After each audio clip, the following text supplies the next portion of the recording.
Hi, it's Paul again. There are various sayings that annoy me. Because I'm a grammar nerd, I'm also considered very clearly a pedant. People say things like Pacific when they mean specific, or bought when they mean brought, or indeed the other way round. Now those two examples I don't mind too much. It just sounds like people are muddling them up. It could be poor education, could be poor attention to studies. It could be cultural regional. It doesn't bother me that much. It doesn't strike of high intelligence, but it doesn't bother me. Then we come to sayings where people say things like should have instead of should have, or lend, as in can I lend some money when they mean can you lend me some money.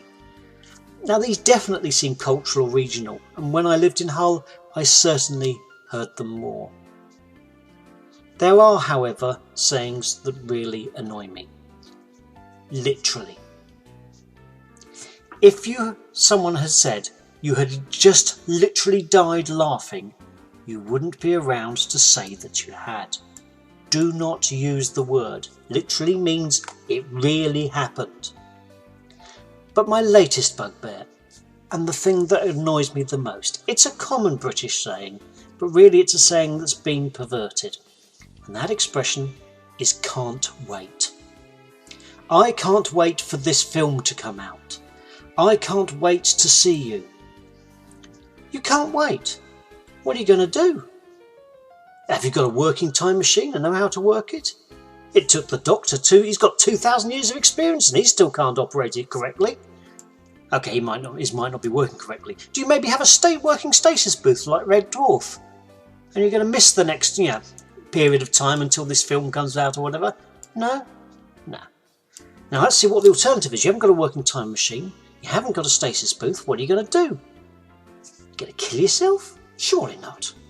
Now the expression, I believe, comes from I can barely wait. I can hardly wait. Perfectly reasonable expressions. You find it hard to wait. Perfectly fine. Of course, if you say that you literally can't wait for something, there's no hope for you. I mean, yes, I'm a grammar nerd. I mean, I'm more than that. I love computer games, science fiction, fantasy, and live role-playing, LARPing. Now, for the uninitiated, LARPing is basically camping in a field with a few thousand other friends who are lovers of fantasy and living out being sort of medieval fantasy heroes, a bit like Lord of the Rings. It involves a fair amount of drinking, in my case a large amounts of mead and particularly whiskey, and a fair amount of beer.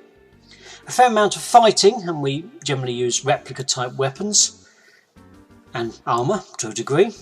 And of course, not getting hit is the best thing, and a lot of running.